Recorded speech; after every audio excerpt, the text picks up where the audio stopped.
ከላይ ከተጻፈ ላንቺ የተጋገረ እንጀራ ይሻግታል እንጂ ማንንም አይበለው።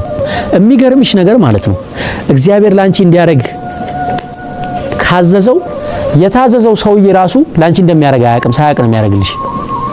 ችግርሽን መድኃኒዓለም ሲፈታው ችግርሽን እንዲፈታ የተላከው ሰውዬው ላያቅ ይችላል ችግር ሊፈታ እንደተላከ።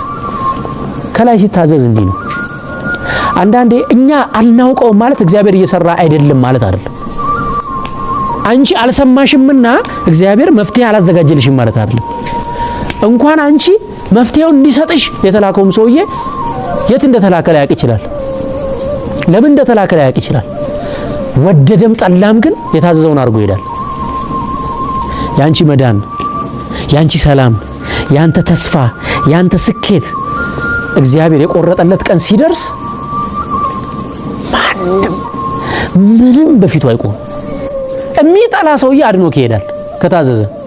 የሚመቀኝ ሰውዬ ሰጥቶ ይሄዳል ከታዘዘ።